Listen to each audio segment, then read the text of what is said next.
The emergency beacon pierced through the darkness of space like a dying star's final scream. Captain Sarah Chen stood on the bridge of the UES Harmony, her knuckles white as she gripped the command console. The distress signal had been broadcasting for 3 hours now, originating from the Kepler 442b colony, New Eden. "Ma'am, we're receiving multiple transmissions," Lieutenant Rodriguez called from the communications station, his voice tight with worry. It's not good." Sarah nodded grimly. She had expected this day would come eventually. Humanity's rapid expansion into the galaxy had made enemies faster than friends. The Zephyrian Empire, a collection of reptilian species that had dominated this sector for millennia, viewed humans as dangerous upstarts who needed to be taught their place. "Put it through," she ordered. The main screen flickered to life, showing the familiar green-scaled face of Admiral Vexter, the Zephyrian military commander known for his brutal efficiency. Behind him, Sarah could see the smoking ruins of what had once been New Eden's capital city. "Humans of Earth," Vexter began, his voice a cold hiss that sent chills down Sarah's spine. "Your species has grown too bold, too quickly. You spread through the stars like a plague, claiming worlds that rightfully belong to the Empire.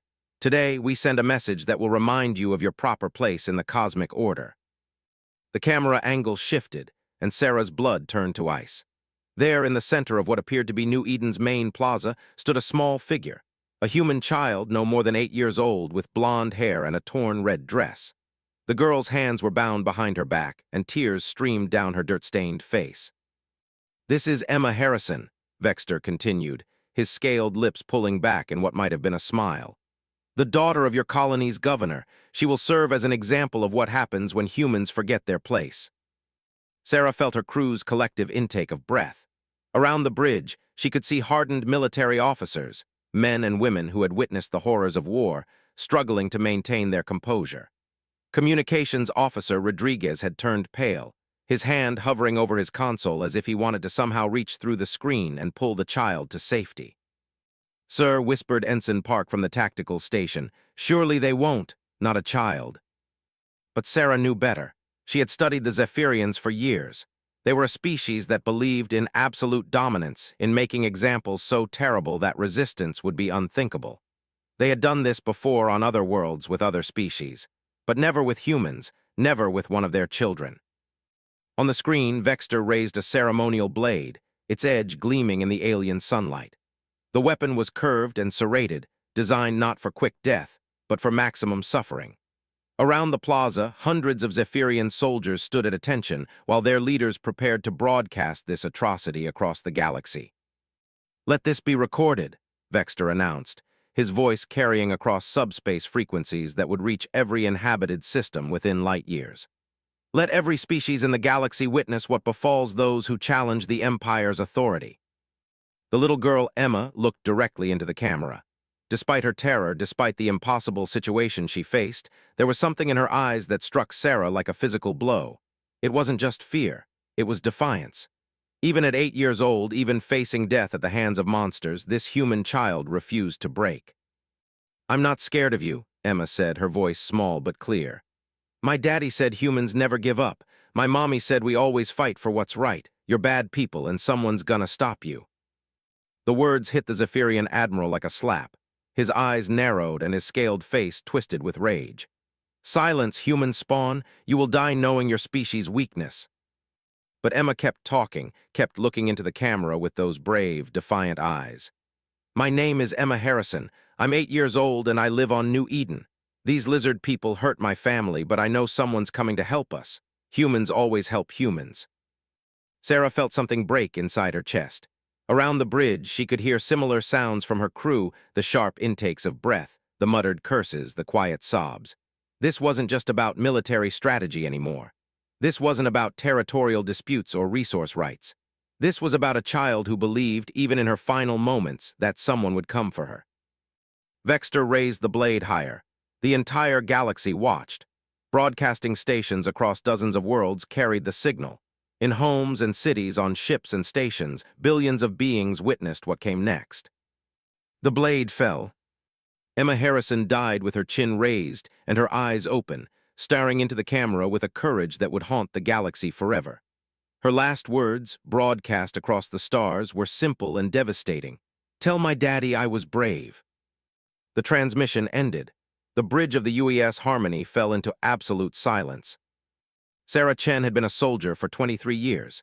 She had fought in 3 wars, commanded vessels through battles that had cost thousands of lives, and made decisions that haunted her dreams. But she had never felt rage like this.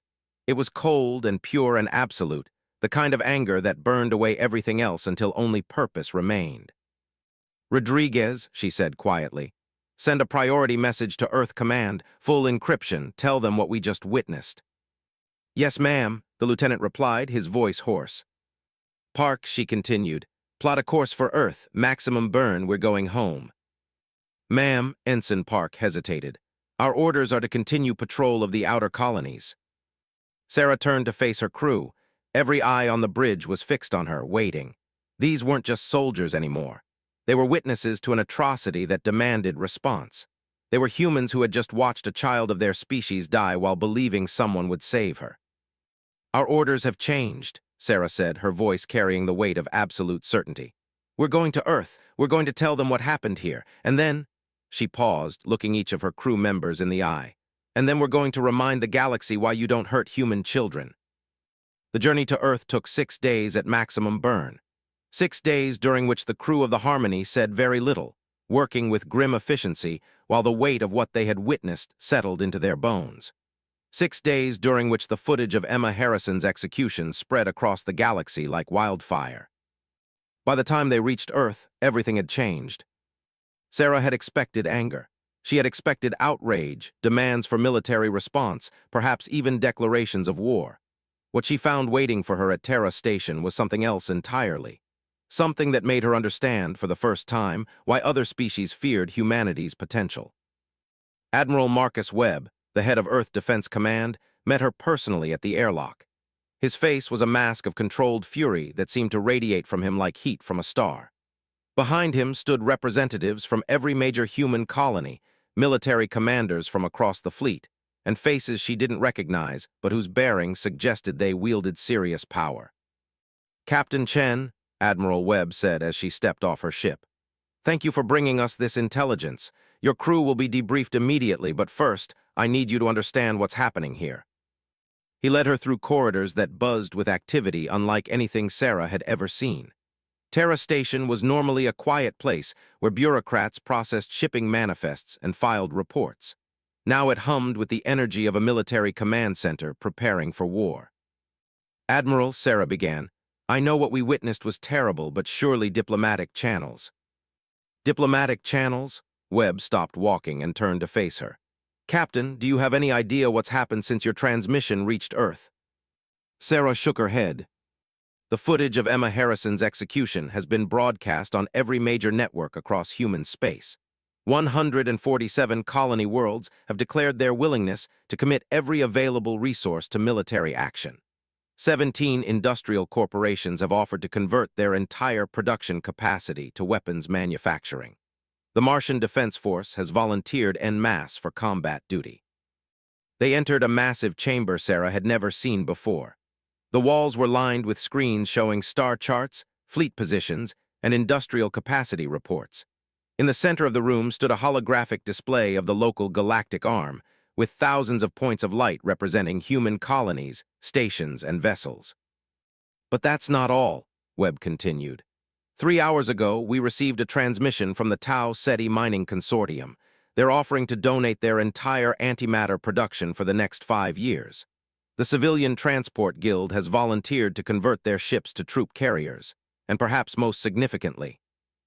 He gestured to a screen showing a familiar face, Director Hassan of the Human Colonial Administration, the civilian authority that governed expansion into new territories.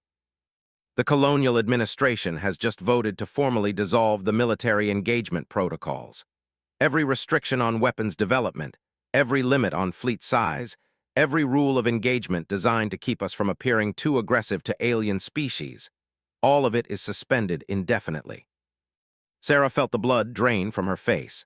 The military engagement protocols had been put in place specifically to prevent humans from appearing as a threat to established galactic powers.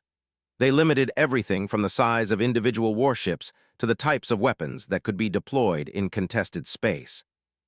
"Sir," she said carefully, Without those protocols, Webb finished, we become exactly what the Zephyrians always claimed we were, an existential threat to the established order." He smiled, and it was not a pleasant expression. "They wanted to send a message, Captain. They succeeded, just not the message they intended." He led her to the central holographic display. With a gesture, he brought up a detailed view of the Zephyrian Empire's territory, dozens of star systems sprawling across a vast region of space that had been under their control for thousands of years. "For the past 48 hours, Webb explained, our best military strategists have been working with industrial planners, xenobiologists, and some very creative individuals whose official job titles I'm not cleared to discuss. They've developed what they're calling the Reckoning Protocol. Would you like to see it?" The holographic display shifted, showing ship designs Sarah had never seen before. Massive vessels bristling with weapons that violated half the galactic conventions on warfare.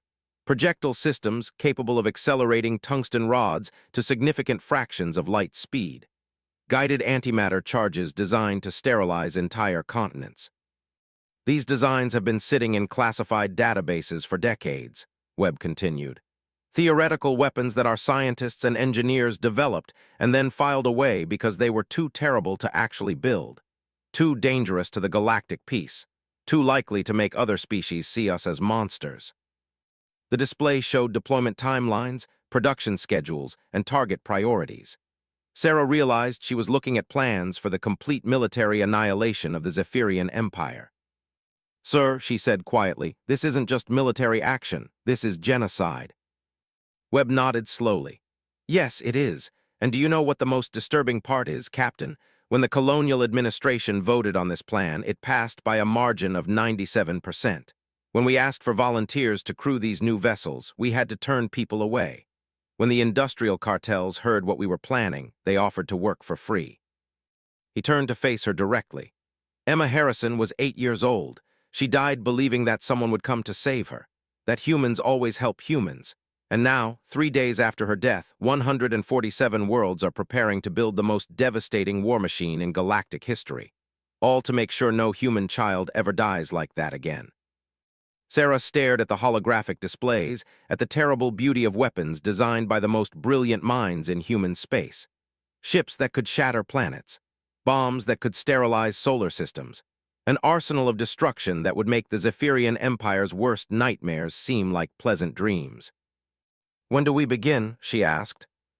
Admiral Webb smiled. "We already have. The first production facilities came online this morning. The first new ships will launch within the month." And Captain Chen, "Yes, sir. You're going to command one of them." The UES Vengeance hung in the darkness of space like a monument to human fury. Captain Sarah Chen stood in the observation deck of her new command, watching as the final construction drones completed their work on the massive vessel's hull. 6 months had passed since Emma Harrison's execution, and the ship before her represented everything humanity had become in response to that atrocity. At 3 kilometers long and armed with weapons that had previously existed only in theoretical papers, the Vengeance was just one of 200 similar vessels being constructed across human space. Each ship represented the combined industrial output of multiple star systems, built with technology that pushed the boundaries of what was possible and crewed by volunteers who had watched a child die and decided the galaxy needed to learn a lesson about consequences. "Final systems check complete, Captain," reported Commander James Torres, her new first officer. He was younger than most officers at his rank, but the accelerated promotion schedules of the past 6 months had elevated anyone with the skills and determination necessary for the task ahead. "All weapon systems operational. Antimatter magazines at full capacity. The new targeting computers are online and interfaced with the quantum processors." Sarah nodded, her eyes fixed on the tactical displays that showed the positions of human fleets across the galaxy. The Zephyrian Empire had no idea what was coming. Their intelligence networks had detected increased human military activity, but they interpreted it as defensive preparation, the natural response of a species that had been intimidated into submission. "They were wrong." "What's our status with the other fleet groups?" Sarah asked. Group Alpha is in position near the Rigel system, Torres replied, consulting his tactical tablet. Group Beta has completed deployment around the Zephyrian industrial worlds in the Vega sector. Group Gamma, he paused, a slight smile crossing his face. Group Gamma is already in position around Zephyr Prime itself. Sarah felt a cold satisfaction at those words. Zephyr Prime was the Zephyrian homeworld, seat of their empire and symbol of their power. That human warships could position themselves undetected in the home system of a species that had dominated this region for millennia spoke to how completely the aliens had underestimated their new enemy. The bridge door opened, and Dr. Elena Vasquez entered. As the chief xenobiologist for the operation, she had spent the past 6 months studying every aspect of Zephyrian physiology, psychology, and culture. Her research had informed targeting priorities and tactical approaches in ways that would have been unthinkable before Emma Harrison's death. "Captain," Dr. Vasquez said, "I have the final psychological profile reports. The Zephyrian leadership structure is even more rigid than we initially believed. They literally cannot conceive of a response proportional to what they're about to experience. Their entire worldview is based on the assumption that superior technology and military strength translate to automatic dominance." "And our response challenges that assumption?" Sarah asked. "Our response obliterates that assumption," Dr. Vasquez corrected. "The Zephyrians see warfare as a tool for establishing hierarchy. They use violence to demonstrate superiority and enforce submission. They have no experience with warfare as an existential threat. The concept of total annihilation as a response to their actions simply doesn't exist in their cultural framework." Sarah turned back to the tactical displays. Across the galaxy, human fleets had spent months moving into position with a coordination and secrecy that impressed even veteran military strategists. The operation they were about to launch would hit 17 Zephyrian star systems simultaneously, targeting not just military installations, but the entire infrastructure that supported their civilization.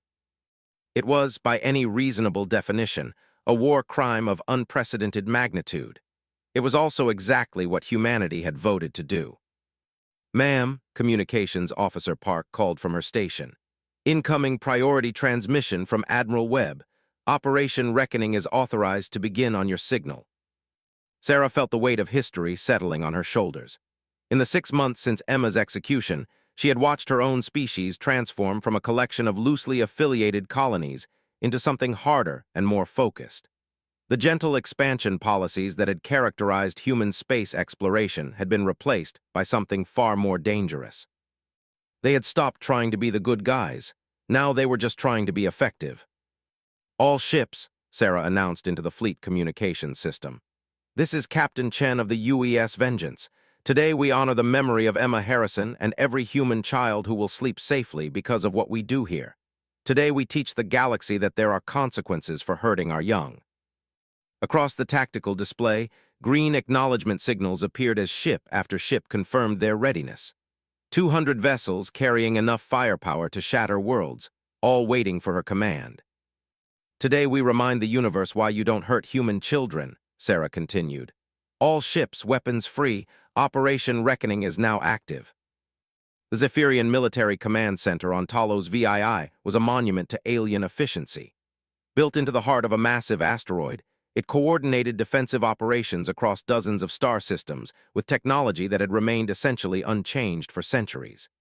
General Caxmer, the facility's commander, prided himself on maintaining the vigilance that had kept the Empire safe from external threats for longer than most species had possessed spaceflight.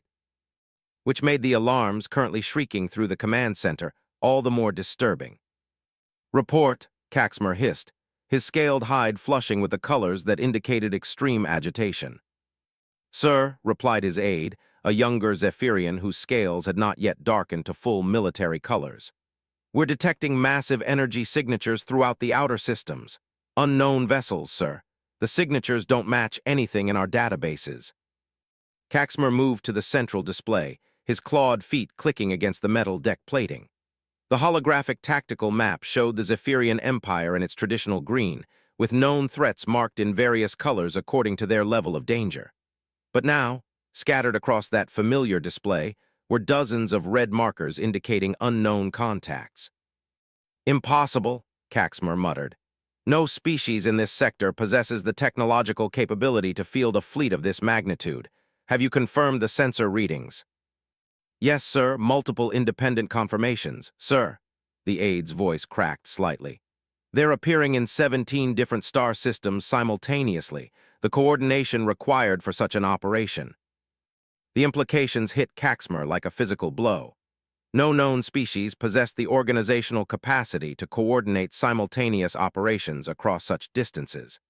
The logistics alone would require communication technologies far beyond what the Empire's intelligence services believed existed. Attempt communication, Caxmer ordered. Standard Imperial frequencies, demand identification and intent. But even as he gave the order, Caxmer felt a cold certainty settling into his bones. He had lived through 3 centuries of military service, had witnessed the rise and fall of a dozen smaller species. He knew the feeling that preceded truly catastrophic events. The universe was about to teach the Zephyrian Empire a lesson it had forgotten over millennia of dominance. Someone else had become the apex predator. The communication attempt yielded immediate results, but not the kind Caxmer had hoped for. Instead of the usual posturing and demands for surrender that characterized first contact with inferior species, the response was simple and terrifying in its brevity. Zephyrian Military Command. The transmission began in perfect Imperial standard. This is Captain Sarah Chen of the United Earth Systems Fleet. 6 months ago, you executed a human child named Emma Harrison. Today, you face the consequences of that decision. The tactical display exploded into motion as the unknown contacts began moving toward their targets. Ships that dwarfed anything in the Zephyrian arsenal accelerated to velocities that should have been impossible. Energy readings spiked beyond the upper limits of the display systems. Sir, his aide reported, voice now openly panicked. They're targeting our shipyards and our industrial platforms, and, sir, they're targeting civilian population centers. Caxmer stared at the display as the reality of the situation became clear. This wasn't a military engagement. This wasn't even conquest. This was extermination. All forces, he transmitted across the Imperial Defense Network. Code Crimson Alert. This is not a drill. Unknown hostiles are implementing what appears to be a systematic annihilation protocol. All ships are ordered to engage immediately. All civilian populations are ordered to emergency evacuation procedures.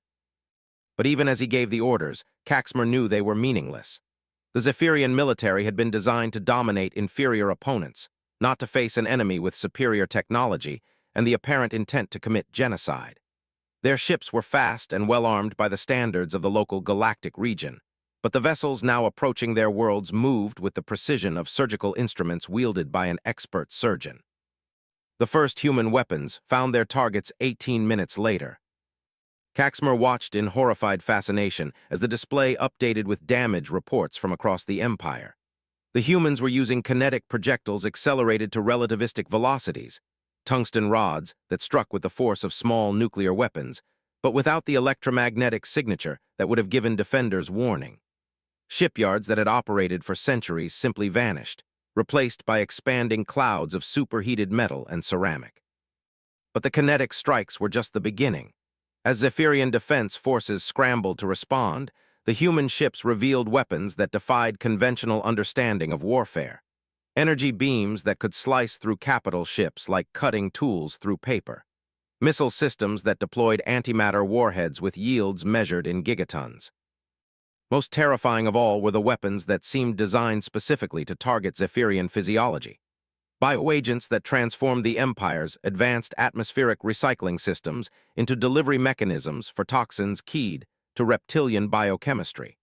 Sonic weapons that exploited the unique structure of Zephyrian nervous systems to cause immediate incapacitation.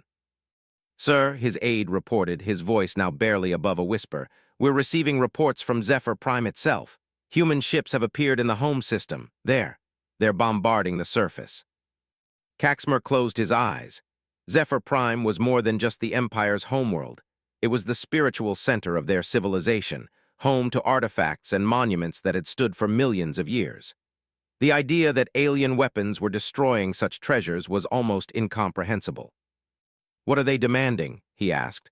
Surrender terms, territorial concessions, what do they want? His aide consulted his communications panel, then looked up with an expression of complete bewilderment. "Sir, they're not demanding anything. They're not attempting to occupy territory or capture resources. They're just destroying everything. Every military installation, every industrial facility, every population center. It's as if they want to erase all evidence that our civilization ever existed." The truth hit Caxmer like a supernova. This wasn't warfare as the Zephyrian Empire understood it. This wasn't about dominance or territorial control or resource acquisition. This was punishment. This was retribution on a scale that the Empire's leaders had never imagined possible. They had executed a single human child to demonstrate their power, and humanity's response was the systematic annihilation of everything they had built across thousands of years of expansion. "Send a transmission," Caxmer ordered. "All frequencies, request immediate cessation of hostilities, offer full reparations, unconditional surrender, whatever they want." But as his aide scrambled to compose the message, Caxmer suspected it was already too late. The humans had come not to conquer, but to exterminate. They had transformed themselves from a minor colonial power into an engine of absolute destruction, all in response to the death of a single child. The message was transmitted, broadcast across every communication frequency the Empire possessed. It reached human ships across 17 star systems, was received by captains who had watched Emma Harrison's execution and spent 6 months building weapons of unprecedented destructive capability. The human response was swift and unambiguous. Every ship in every system received the same message, delivered in the calm, professional tone that had become the signature of humanity's new approach to galactic relations. "Zephyrian Command, this is Admiral Marcus Webb of the United Earth Systems Fleet. Your offer of surrender is acknowledged and rejected. You demonstrated your understanding of consequences when you chose to execute Emma Harrison on live broadcast. Today, you learn that actions have consequences. Today, you discover what happens when humans decide to stop being civilized."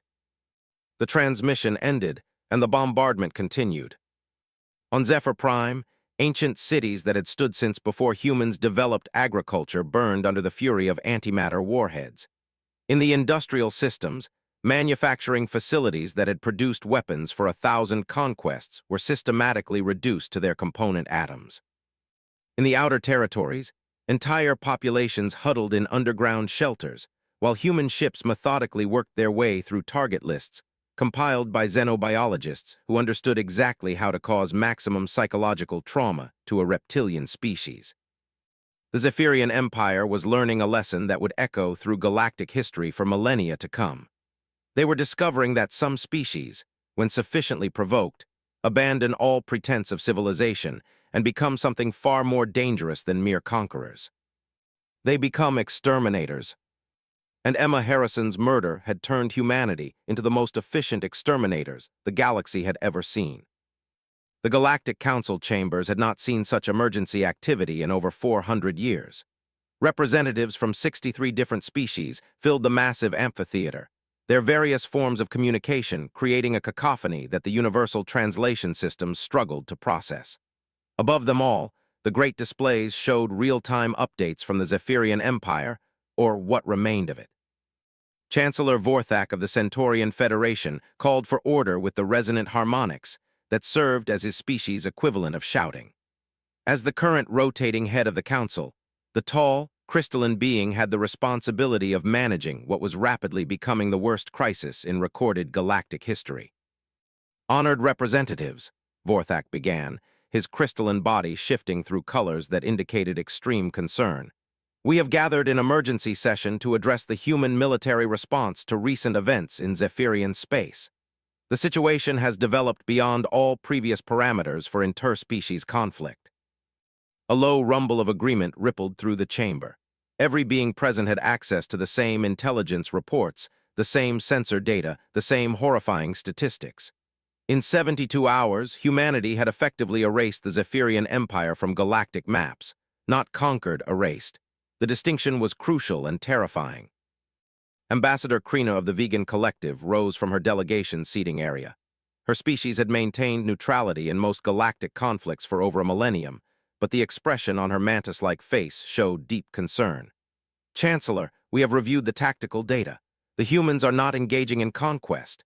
They are implementing what can only be described as systematic extermination. This goes beyond any known paradigm for interspecies warfare. Murmurs of agreement echoed from dozens of different vocal systems. The assembled representatives had witnessed the rise and fall of countless civilizations, had seen wars that consumed entire sectors of space. But nothing in galactic history compared to the clinical efficiency with which humanity was dismantling Zephyrian civilization. Perhaps, offered Representative Zalthar of the Silicon Consciousness, his mechanical voice cutting through the organic chatter, we should review exactly what provoked this response. The Zephyrians executed a single human juvenile in what they claimed was a demonstration of imperial authority. One life. The human response suggests a complete disconnect between provocation and consequence.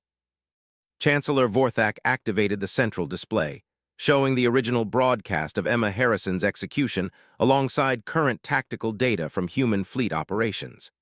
The juxtaposition was stark. One small girl facing death with courage on one side, and weapons capable of sterilizing worlds on the other.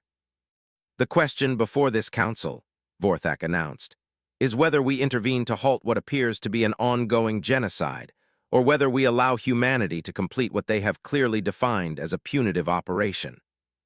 Ambassador Teliana of the ethereal domains drifted forward, her energy-based consciousness creating patterns of light that the translation systems rendered as speech. Intervention implies we possess the capability to stop them. Has anyone actually analyzed human military capacity as demonstrated in this operation? The silence that followed was answer enough. Every species in the chamber had accessed the same intelligence reports. Human ships moving at velocities that challenged theoretical limits.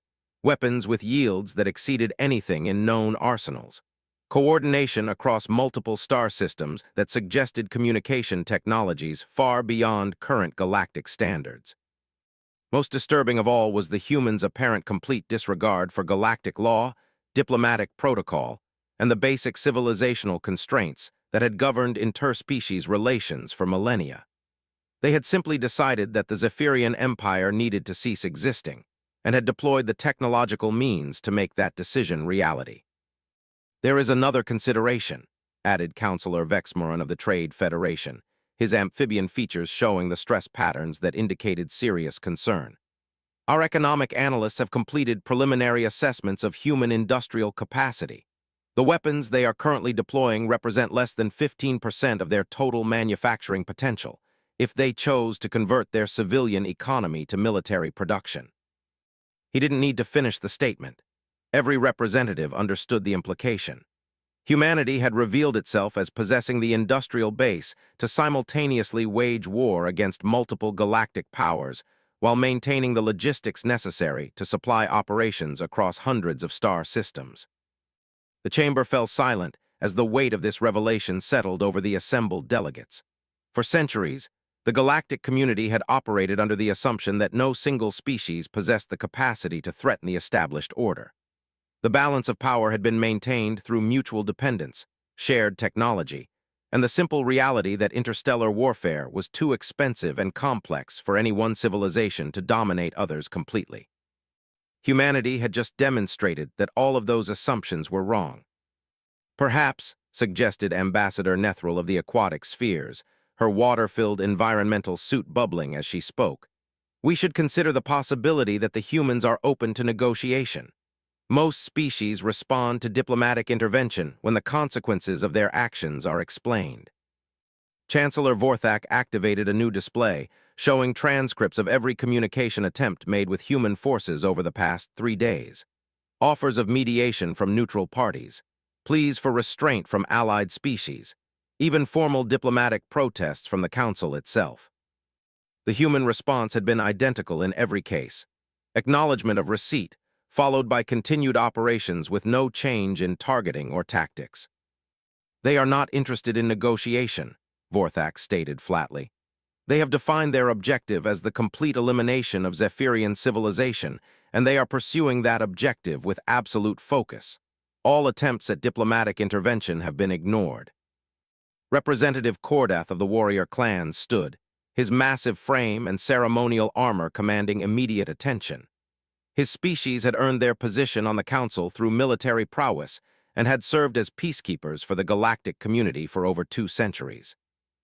"Then we stopped them by force," Cordath declared, his voice carrying the certainty that had made his people legendary. "The warrior clans have maintained fleets specifically for situations like this. We cannot allow one species to commit genocide while the Council watches passively." The suggestion sent ripples of nervous energy through the chamber. Military intervention by the Council was theoretically possible, but it had never been attempted against a species with humanity's apparent technological capabilities. "Honored Cordath," Chancellor Vorthak replied carefully, "before we consider such action, perhaps we should examine the tactical assessments prepared by our military analysts." The central display shifted to show fleet compositions and tactical capabilities. Human forces numbered approximately 200 vessels, while the combined military strength of Council species totaled over 3,000 ships. On paper, the math seemed simple enough. But the detailed analysis painted a different picture. Human vessels were larger, faster, and more heavily armed than anything in Council fleets. Their weapons used principles that challenged current understanding of physics. Most importantly, they had demonstrated a willingness to deploy destructive force on scales that no Council species would consider acceptable. "The preliminary conclusion," Vorthak continued, "is that military intervention would result in massive casualties among Council forces while potentially expanding human military operations to target Council worlds. Our analysts estimate that humanity possesses the capacity to wage simultaneous wars against all major galactic powers." The chamber erupted in chaotic discussion as representatives processed this information. The idea that a single species could threaten the entire galactic community was unprecedented. For millennia, the Council had operated on the principle that collective security made individual aggression impossible. Humanity had just proven that principle false. "There must be something we're missing," insisted Ambassador Krina. "No species develops such capabilities without warning signs. Our intelligence networks monitor technological development across all inhabited systems. How did humanity advance so far beyond our detection?" Chancellor Vorthak consulted his records, accessing files that had been compiled by the Council's best xenosociologists and intelligence analysts. The answer was both simple and terrifying. "According to our best analysis," he reported, "humanity has possessed these capabilities for decades. They chose not to deploy them. Their rapid expansion across the galaxy was accomplished using technologies significantly inferior to what they have now revealed. They deliberately appeared weaker than they actually were." The implications sent waves of shock through the assembled representatives. Every species in the chamber had made diplomatic and military decisions based on assessments of human capabilities that were apparently completely wrong. Trade agreements, territorial accords, even the basic framework of interspecies relations had been negotiated with a civilization that was pretending to be far less powerful than it actually was. "Why," asked Representative Zalther, "why would they conceal such capabilities?" The answer came from an unexpected source. Dr. Ethmara of the Psychological Sciences Institute had been present as an observer, but now she requested permission to address the Council. As the galaxy's leading expert on interspecies behavioral analysis, her insights carried considerable weight. "Honored representatives," Dr. Ethmara began, her melodious voice cutting through the chamber's chaos. "I believe humanity was attempting to integrate into galactic civilization without appearing as a threat. Their concealment of military capabilities was likely motivated by a desire to avoid exactly the kind of fear and suspicion they are now generating." "And the change?" Chancellor Vorthak asked. "The execution of the human juvenile appears to have triggered a fundamental shift in their species' psychology. They are no longer concerned with appearing non-threatening. They are now focused exclusively on demonstrating the consequences of harming their young. This suggests a species-wide protective instinct that overrides all other considerations when activated." Dr. Ethmara activated a personal display, showing psychological profiles and behavioral predictions that painted a disturbing picture of humanity's potential. "Based on current observations," she continued, "humans appear to possess what we might term scalable empathy. They can extend protective instincts beyond their immediate family groups to encompass their entire species. The death of one human child has triggered protective responses from humans across hundreds of star systems. This level of species-wide emotional coordination is unprecedented in galactic psychology. The chamber fell silent as representatives contemplated the implications.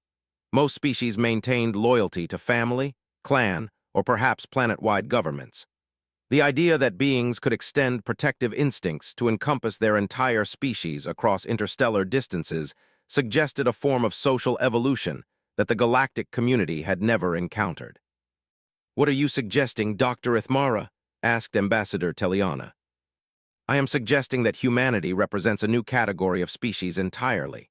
They have combined advanced technology with unprecedented social cohesion and protective instincts that operate on a galactic scale. When threatened, they do not respond as individuals or even as planetary governments. They respond as a unified species with industrial and military capabilities that dwarf most galactic civilizations."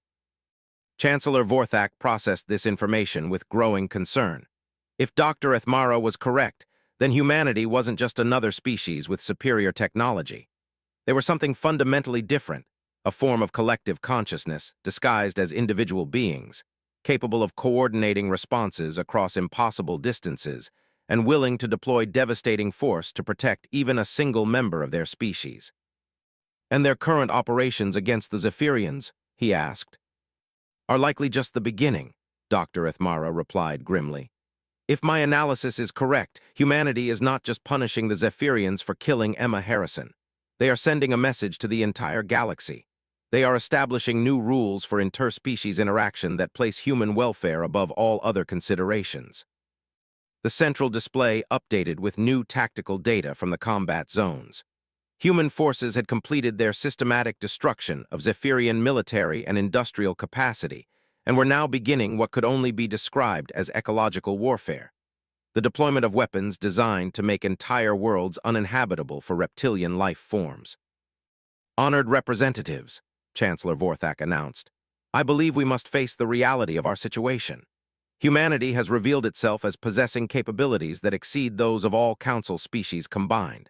They have demonstrated a willingness to commit genocide in response to what they perceive as threats to their young, and they appear to be establishing new paradigms for galactic civilization based on their own species' priorities."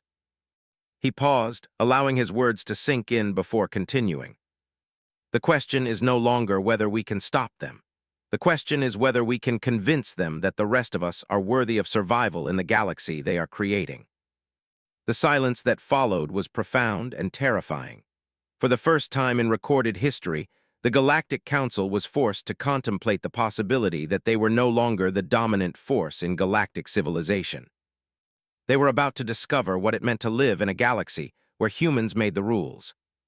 The last Zephyrian stronghold fell on the 7th day of Operation Reckoning. Captain Sarah Chen stood on the bridge of the UES Vengeance, watching as her ship's sensors confirmed the completion of humanity's most comprehensive military action in galactic history. 7 days to erase a civilization that had dominated this region of space for thousands of years.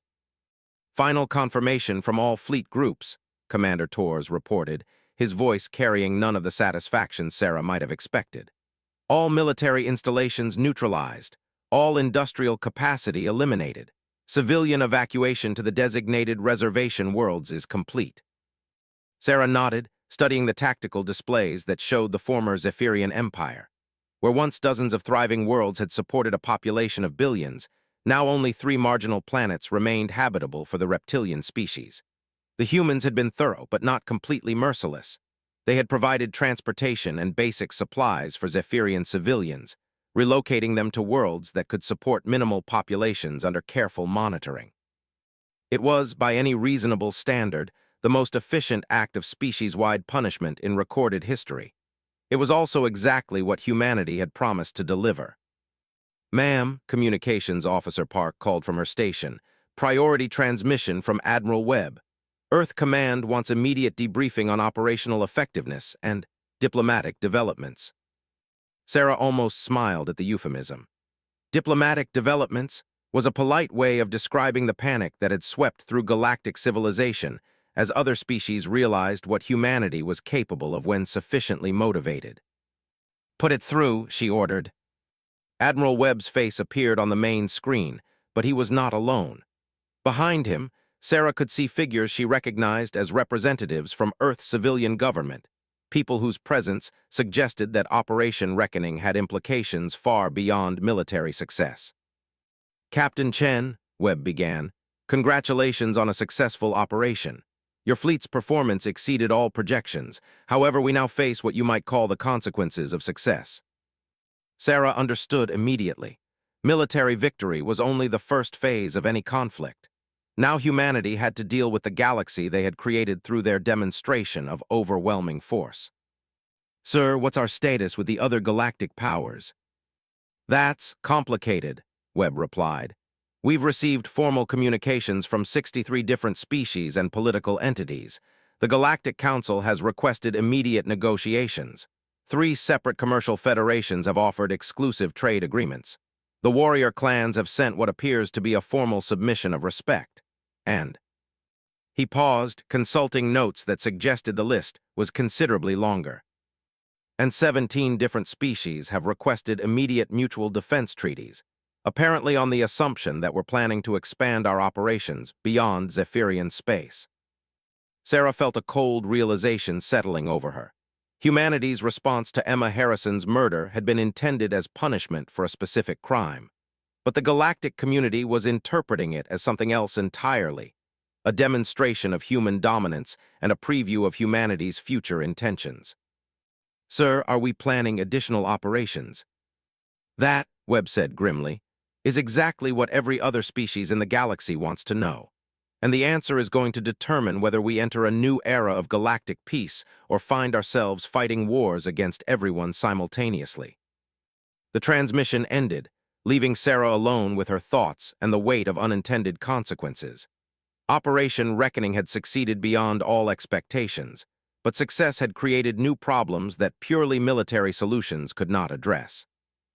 3 hours later, she received new orders that confirmed her worst fears about the future.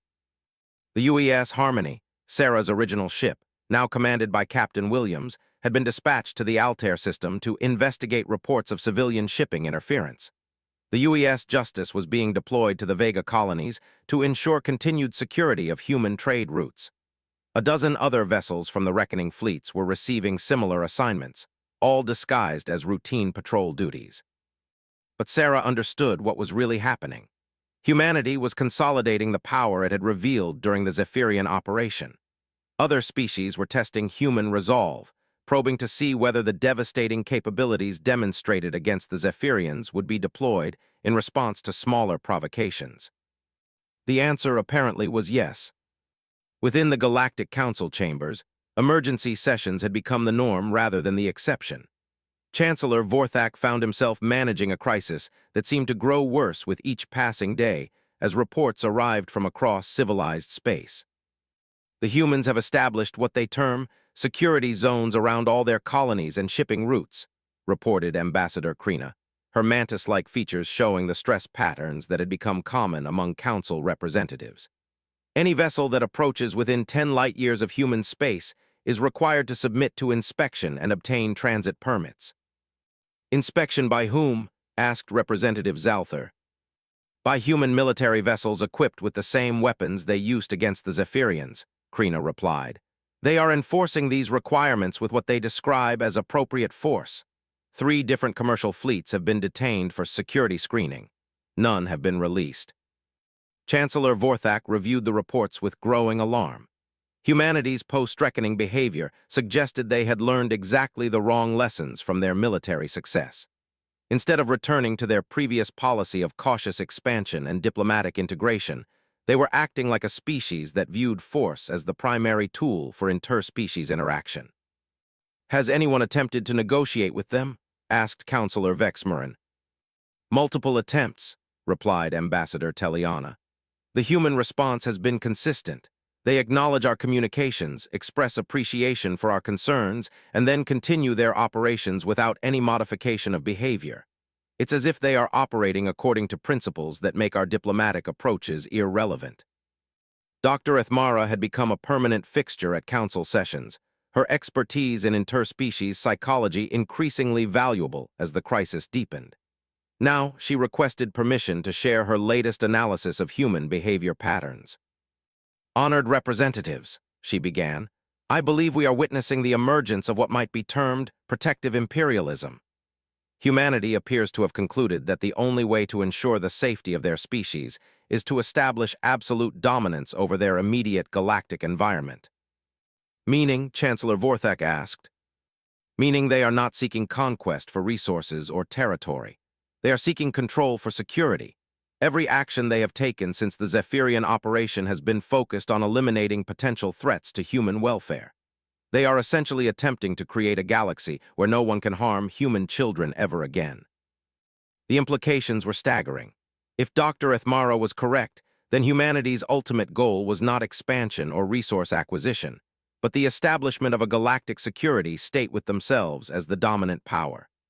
Every other species would exist at their sufferance, subject to rules and restrictions designed to ensure that humans could never again face the kind of threat that had resulted in Emma Harrison's death.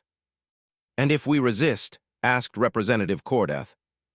"Based on their demonstrated capabilities," Dr. Ethmara replied, "resistance would likely result in the systematic elimination of any species they perceived as a threat. They have already shown their willingness to commit genocide in response to what they consider intolerable behavior." The chamber fell silent as representatives contemplated a galaxy dominated by beings whose response to the murder of one child had been the annihilation of an entire civilization. The mathematical implications were clear. If humanity was willing to destroy the Zephyrian Empire over a single death, what would they do to species that actively opposed their expansion of power? "Perhaps," suggested Ambassador Nethril, "we should consider the possibility that accommodation is preferable to resistance." The suggestion sent ripples of nervous energy through the chamber. No one wanted to voice the obvious conclusion, but every representative understood what Nethril was proposing. Instead of opposing humanity's transformation into a galactic hegemon, perhaps the civilized species should simply accept their new position as junior partners in a human-dominated galaxy. That would mean abandoning the principles upon which galactic civilization has been built for millennia, protested Representative Zalther. "Those principles," replied Ambassador Krina quietly, "assume that no single species possesses the power to dominate all others. That assumption has proven false. We must now decide whether we adapt to new realities or face extinction trying to preserve old ones." Chancellor Vorthak activated the central display, showing real-time data from across human space. New construction projects that dwarfed anything seen during Operation Reckoning. Industrial expansion that suggested permanent militarization of human society. Most disturbing of all, evidence that humans were actively recruiting members of other species to serve in their expanding military and administrative apparatus. "They are not just establishing dominance," Vorthak observed. "They are building the infrastructure for permanent hegemony. They intend to rule the galaxy not through conquest, but through the simple reality that no one else possesses the power to oppose them." "And our options," asked Councillor Vexmarin. "Appear to be limited," Vorthak replied. "We can submit to human authority and hope they prove to be benevolent rulers. We can resist and face the same fate as the Zephyrians, or—" He paused, uncertain whether to voice the third possibility. "Or," prompted Dr. Ethmara, "or we can attempt to understand what they actually want and find ways to accommodate their security concerns without abandoning our own sovereignty entirely." It was a desperate suggestion, but perhaps the only one that offered hope for preserving some form of interspecies equality in a galaxy where humans possessed overwhelming military superiority. "And how do we begin such an effort?" asked Ambassador Teliana. "By asking them directly," Vorthak replied. "By requesting formal negotiations not on the basis of equals, but on the basis of species seeking to understand how to coexist with the new galactic reality." The proposal represented a fundamental shift in galactic diplomacy. Instead of approaching humans as fellow civilized beings seeking mutual benefit, the Council would be acknowledging humanity's dominance and requesting guidance on how to avoid provoking further demonstrations of human military capabilities. It was, by any reasonable standard, a form of diplomatic surrender, but it was also potentially the only way to preserve galactic civilization in a form that remained recognizable. All in favor of formal submission, I mean formal negotiation with human authorities, Chancellor Vorthak asked. The vote was unanimous, not because every representative believed it was the right choice, but because every representative understood it was the only choice that offered hope for their species' continued existence. The age of human dominance was about to begin officially. The galaxy was about to discover what it meant to live under the protection and authority of beings who had proven they would destroy entire civilizations to keep their children safe. Whether that protection would prove worth the cost of freedom remained to be seen. 1 year after the fall of the Zephyrian Empire, Captain Sarah Chen found herself in a position she had never expected to occupy. The conference room aboard Terra Station buzzed with quiet conversation as representatives from across the galaxy gathered for what historians would later call the Treaty of New Beginnings, though its participants understood it more accurately as an acknowledgement of humanity's new role as galactic hegemon. Sarah wore her dress uniform, the navy blue fabric adorned with ribbons and decorations that had accumulated during humanity's transformation from colonial power to galactic authority. The reckoning medal hung prominently on her chest, a simple silver disc bearing the image of a child's face that every human military officer now wore as a reminder of why they served. Captain Admiral Webb approached her position near the observation windows. "Are you ready for this?" Sarah studied the assembled delegates. Representatives from 63 different species filled the chamber, their various forms creating a tapestry of galactic diversity that would have been inspiring under different circumstances.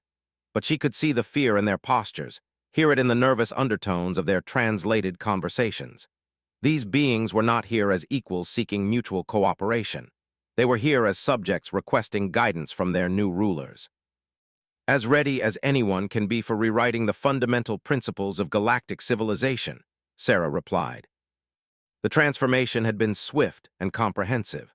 Within 6 months of Operation Reckoning, humanity had established security protocols that effectively placed all major galactic shipping routes under human oversight. Trade agreements now included clauses requiring species to submit to human arbitration in disputes involving civilian safety.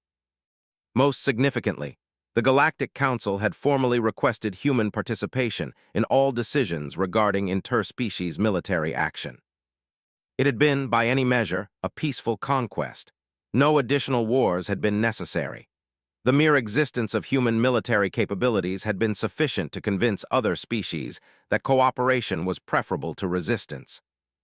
"Ladies, gentlemen, and beings of all categories," Admiral Webb announced, calling the assembly to order. "We gather today to formalize relationships that have evolved naturally over the past year. Humanity appreciates the cooperation shown by all galactic civilizations in adapting to new security requirements." Sarah noticed the careful language. Webb was describing humanity's dominance as a cooperative evolution rather than an imposed hegemony. It was diplomatically elegant and completely accurate. Most species had genuinely cooperated with human authority, recognizing that the alternative was likely extinction. Chancellor Vorthak rose from the Council delegation's table. Over the past year, the crystalline being had become humanity's most effective advocate among the non-human species, helping to facilitate the smooth transition from Council governance to human authority. "Admiral Webb," Vorthak began, his harmonic voice carrying across the chamber. "The assembled representatives wish to formally acknowledge humanity's role in maintaining galactic security and request codification of the principles that will guide our future interactions." It was a diplomatically phrased request for humans to explain the rules of the new galactic order. Every species present understood that their future survival depended on understanding and following whatever guidelines humanity established. "Thank you, Chancellor," Webb replied. "Before we discuss formal agreements, I believe it's important for all present to understand the principles that guide human policy in galactic affairs."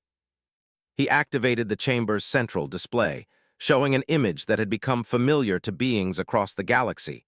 The recording of Emma Harrison's final moments, her brave words about humans never giving up echoing through the chamber.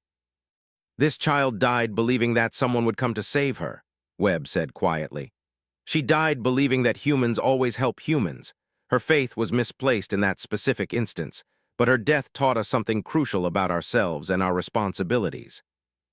The image shifted to show current data about human space, colonies that now existed under protection so comprehensive that violent crime had virtually disappeared, shipping routes patrolled by vessels capable of destroying battle fleets, civilian populations that could sleep safely knowing that any threat to their children would trigger response measured in sterilized worlds. We learned that we have the capability to ensure that no human child will ever again die the way Emma Harrison died, Webb continued. But more importantly, we learned that we have the responsibility to use that capability not just for humans, but for all children throughout the galaxy. The statement sent ripples of surprise through the chamber. Many representatives had expected humans to establish policies focused solely on human welfare. The suggestion that human protection might extend to other species was unexpected and potentially transformative. The Human Colonial Administration has developed what we call the Children's Protection Protocol, Webb announced. Any species that formally requests human protection will receive it. Any civilization that agrees to uphold basic standards for child welfare will be defended against external threats. Any government that makes harming children a capital offense will find itself under the security umbrella of human military forces. Ambassador Krina requested permission to speak. Admiral, what constitutes basic standards for child welfare? Excellent question, Webb replied. Human child protection standards include prohibition of juvenile execution, prohibition of child military service, guaranteed access to education and medical care, and protection from physical and sexual abuse. Any species that incorporates these standards into their legal codes will be considered under human protection. Dr. Ethmara, now serving as the official xenopsychologist for human-alien relations, stood to address the assembly. What Admiral Webb is proposing represents the extension of human protective instincts to encompass the galactic community. Species that demonstrate commitment to child welfare become, in effect, part of humanity's extended family structure. Sarah understood the implications immediately. Humanity was not seeking to rule other species through fear, but to protect them through the same instincts that had motivated Operation Reckoning. Any civilization that agreed to human child protection standards would receive the same security guarantees that protected human colonies. And species that refuse these standards? Asked Representative Zalthar. Webb's expression hardened slightly. Will be considered potential threats to galactic child welfare and treated accordingly. We will not permit the existence of civilizations that harm children, regardless of their species or cultural traditions. The message was clear and terrifying in its implications. Humanity would tolerate no exceptions to their protection of children. Species could either adopt human standards and receive human protection, or they could be eliminated as threats to galactic child welfare. The proposed treaty, Webb continued, establishes the Galactic Protection Authority as a joint organization administered by human military forces, but staffed by representatives from all participating civilizations. Each species will contribute resources according to their capabilities, and each will receive protection proportional to their commitment to child welfare standards. Chancellor Vorthak consulted with his delegation before responding. Admiral, this represents a fundamental restructuring of galactic civilization around human values and priorities. Yes, Webb agreed. It does. The question each of you must answer is whether you prefer a galaxy organized around the protection of children, or whether you prefer the previous system that allowed civilizations like the Zephyrian Empire to execute children for political purposes. The choice was stark, and deliberately so. Humanity was offering protection and partnership to any species willing to adopt their basic moral standards, while making clear that civilizations unwilling to protect children would not be permitted to exist. We require time to consult with our respective governments, Ambassador Teliana stated. Of course, Webb replied. You have 48 hours to provide your government's decisions. Species that choose to join the Galactic Protection Authority will be immediately placed under human security guarantees. Species that decline will be given 1 year to relocate outside the boundaries of protected space. Sarah felt a chill at the casual way Webb delivered what amounted to an ultimatum. But she also understood the logic. Humanity had learned that allowing child-killing civilizations to exist inevitably led to situations like Emma Harrison's murder. They were simply ensuring that such situations could never arise again. And if relocation is refused, asked Counselor Vexmarin, then those species will be considered active threats to galactic child welfare, Webb replied, and they will be dealt with accordingly. The silence that followed was profound and telling. Every representative understood exactly what "dealt with accordingly" meant. They had all witnessed the efficiency with which humanity eliminated the Zephyrian Empire. I believe, Chancellor Vorthak said carefully, that most civilized species will find human child protection standards entirely reasonable. Perhaps we should review the specific legal codes required for participation in the Protection Authority. Over the next 6 hours, the assembled representatives worked through the details of what would become known as the Emma Harrison Accords, legal frameworks that established human child protection standards as the basis for galactic law, military cooperation agreements that placed all interstellar security under human coordination, trade protocols that prioritize civilizations demonstrating strong child welfare commitments. By the end of the day, 59 of the 63 represented species had agreed to immediate participation in the Galactic Protection Authority. 3 requested additional time to modify their legal systems to meet human standards. 1, a species known for ritualistic coming-of-age trials that involved significant danger to juveniles, declared the terms unacceptable. The Korthak Dominion, their representative announced, cannot accept restrictions on traditional practices that have defined our civilization for millennia. We respectfully decline participation and request assignment to unrestricted space. Admiral Webb nodded politely.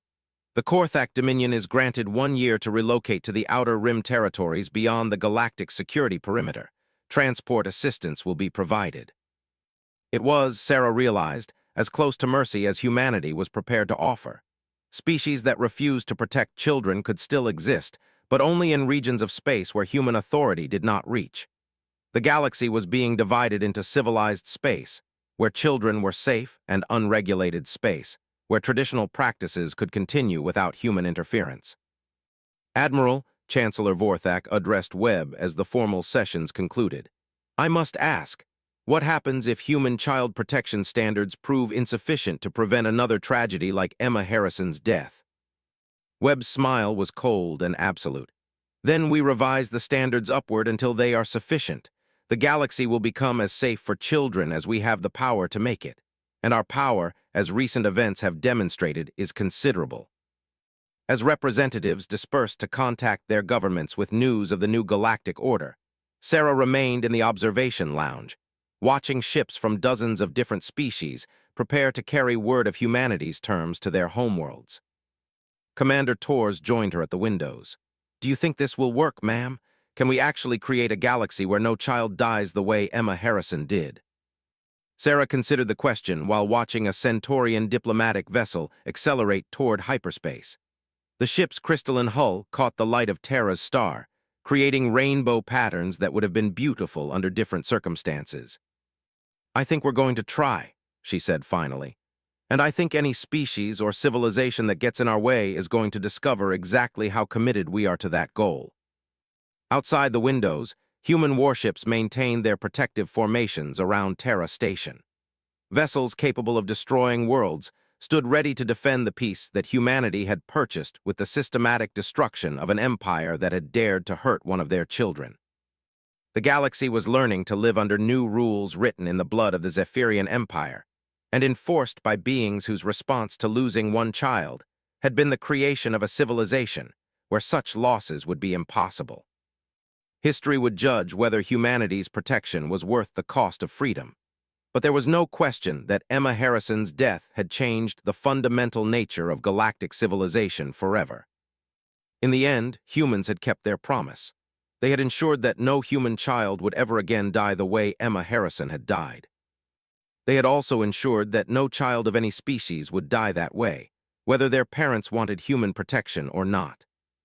The galaxy belonged to humanity now, and children everywhere slept safely under the protection of beings who had proven they would destroy civilizations to keep young ones safe. Whether that was salvation or tyranny depended entirely on one's perspective on the value of a child's life compared to the independence of worlds.